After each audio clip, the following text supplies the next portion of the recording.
I've been using the Fujifilm X-T3 for a couple months now since I bought it, and I previously owned the X-T2, and these are my current set of lenses. I used to have a few more, but I sold them.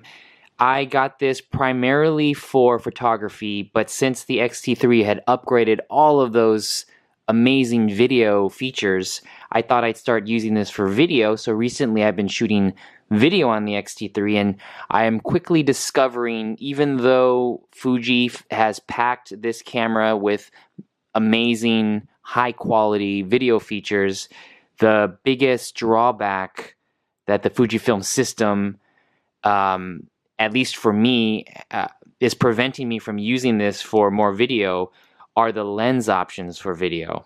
Because of the X mount and the fact that this doesn't have in-body image stabilization, and combine that with that many of the Fujifilm lenses, the great lenses, don't have image stabilization, I don't have a lot of options using native lenses and getting really good video. I would have to buy a cinema lens, but even then, the cinema lenses, like the Fujifilm cinema lenses, they're manual aperture and focus.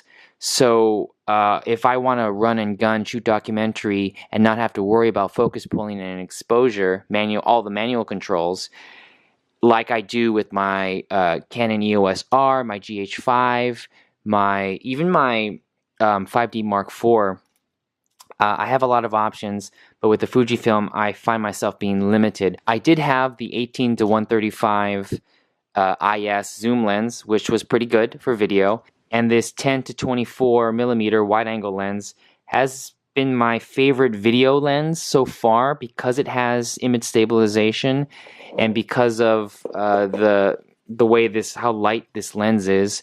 I find that I'm using the 10 to 24 a lot for video. And that's about it. I know the kit lens, which I've never used before, but I've read that the 18 to 55 is a decent lens for video. And then I haven't heard anything else any other lenses that are really good for video. The lenses that I have here, this is the 56 1.2, which is my favorite lens for photography, and it's an excellent portrait lens. But because it has no image stabilization, it's useless for video, unless I have everything locked down on a tripod, but I don't shoot that way. And then this is my 14mm f2.8, which has no IS, and unless I'm really steady, this also gets a little shaky even at 14mm. My last lens is the 35mm f2, and this I tried to shoot a concert with, and it's just really shaky because it has no in-body image stabilization. And a 35, that's like almost a 50mm equivalent. That's a little too much of a mid-range to hold handheld and not be shaky. So all of my current lenses, besides the 10 to 24, are not good for video.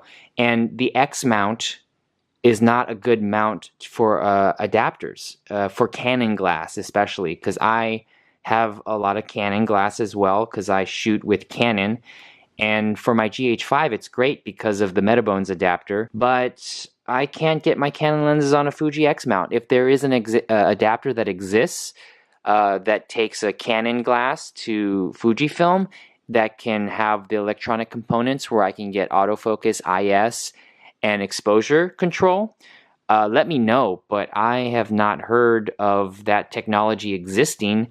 So with the Fujifilm X-T3, it's packed with amazing video features, but the lenses need to catch up, or Fujifilm needs to get into the in-body image stabilization.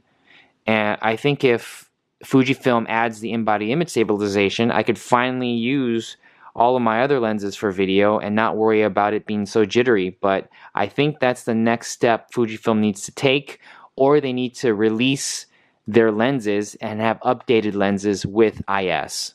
Thanks for listening to my rant. If you feel the same way about the Fujifilm system, the X-T3 or X-T2, that there's not a lot of lens options for video, this is only video, leave a comment below and let me know if you found any solutions to it, because I really like the Fujifilm X-T3 for stills, and I want to be able to start shooting more hybrid video shooting.